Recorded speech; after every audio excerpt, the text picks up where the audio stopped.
not sure whether I believe in God, but if I do, understanding God's characteristics to me is very important. And one of the most interesting ones is that God is, this word omniscient, knowing everything. Right. What does that mean? Traditionally, a person is omniscient if for any proposition, P, that person knows that P and does not believe not P. In other words, P meaning any proposition, statement, any statement of fact. Or right, exactly. So that an omniscient person would be someone who knows only and all truths. Okay, now what is truth? I mean, what kinds of truth? Are there truths that exist and truths that don't exist? Possible truths? Well, that's why I defined it in terms of propositions. Proposition is the information content of a declarative sentence. Take any declarative sentence, it expresses a certain information content. And the idea of omniscience is that there is no fact of the matter, there is no true information that this person does not know, and he believes no false proposition. So he would know only and all facts. But there are more things in the world than just pure facts. Well, that is a very interesting point. I think you're right about that. There is another type of knowledge that we could call non-propositional knowledge. And this would be knowledge, for example, how to ride a bicycle, or how a watermelon tastes, or things of that sort. But omniscience isn't typically defined how it feels to have an interview together. That's right. Or, for example, how it feels to be a sinner. And clearly God couldn't have that kind of... You and I have never had that feeling. Well, I certainly have, but God wouldn't have that sort of feeling.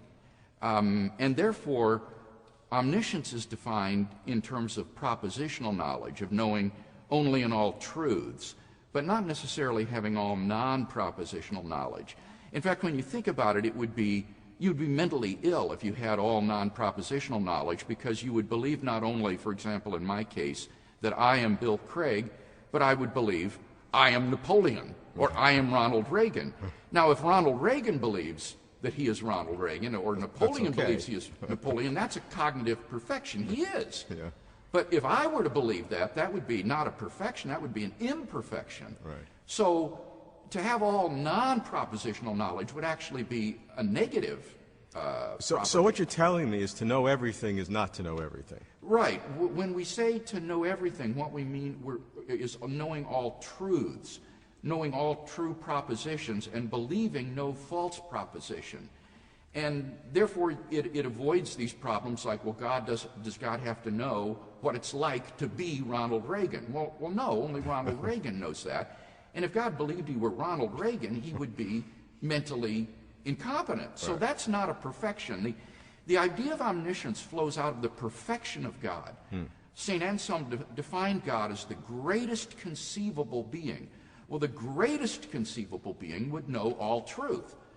And he would have appropriate non-propositional knowledge. He would know, I am God, I am omnipotent, I am omniscient. But he wouldn't know, I am Ronald Reagan. That would be an imperfection. But he would know what Ronald Reagan felt being Ronald Reagan. Exactly, and that's a propositional truth, that Ronald Reagan knows that he is a movie star, that he is the president, that he has dealt with Gorbachev. All of those propositions God would know. He would know, for example, that it feels lousy to be a sinner, that sinners feel guilty and condemned, things of that sort. He would know all those propositions, but he wouldn't have that non-propositional knowledge of believing that he is himself Ronald Reagan, or that he is tasting a watermelon or something of that sort. So it's a subtle idea. I'm shocked, quite honestly, at how quickly you unearthed this.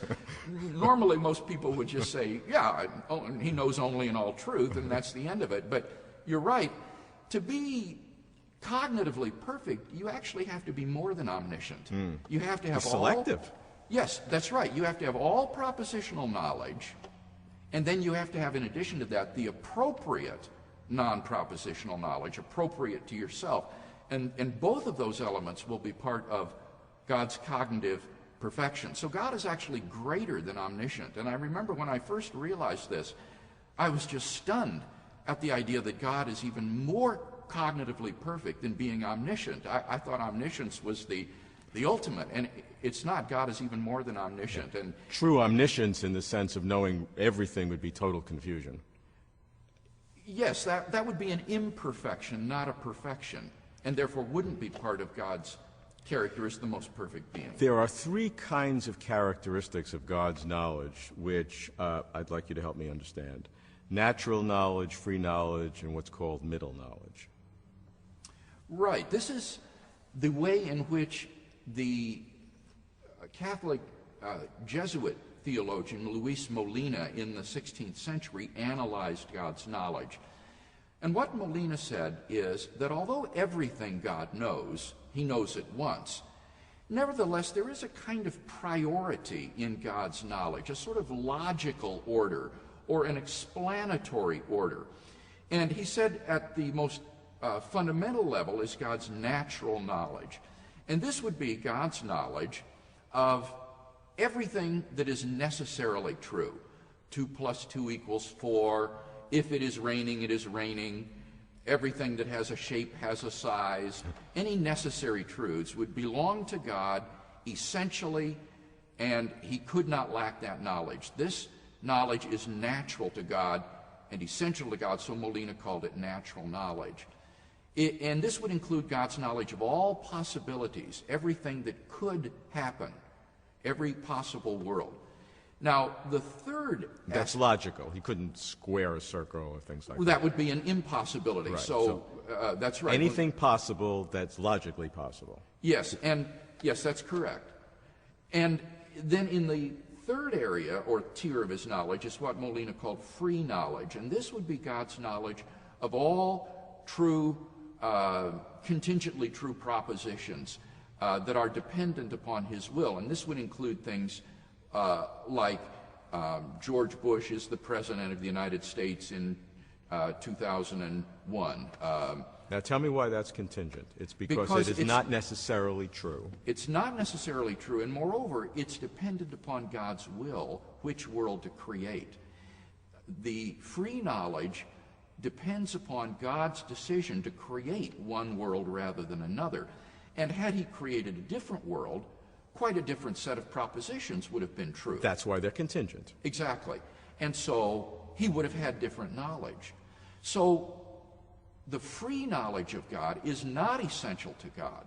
He could have known other propositions to be true that are in fact false had he created a different world. So that's, now we have the two boundaries. We have yes. natural knowledge, which is everything that God knows necessarily. Yes. And we have free knowledge, which are the contingent truths because God chose a certain world to actualize, to make real. That's right. That's okay. right. Okay, now we have the two boundaries. Now what's right. in the middle? Now, Molina's innovation was saying in between there is a third kind of knowledge, and for lack of a better name, he called it middle knowledge. Okay, that I can follow. It's in the middle. Yeah. And middle knowledge is God's knowledge of what every possible person that he could create would freely do in any circumstances God might place him. So God would know, for example, that if I were to create Peter in a certain set of circumstances, he would deny Christ 3 times. Now, this kind of knowledge and he would know, for example, that if I am in a situation asking you a question, I would ask you a silly question.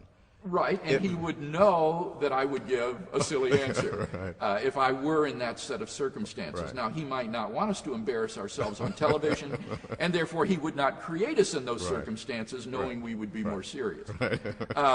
But the idea of middle knowledge is that prior to his decision, explanatorily prior to his decision to create a world, he knows how any possible person he might create would freely choose in any circumstances he might place that person.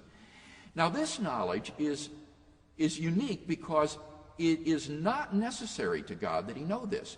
It's dependent upon how we would freely choose. And we have the ability in those circumstances to do otherwise. So this knowledge isn't essential to God in the way that his natural knowledge is. It's contingent in the way that his free knowledge is. And yet, it isn't dependent upon his decision which world to create, because it is on the basis of his middle knowledge that God will then decide which persons to create and which persons to place them in. Because explanatorily prior, he would know his middle knowledge of all the different possible worlds he could create. Yes. So he might choose a specific world to create based upon this middle knowledge, Exactly.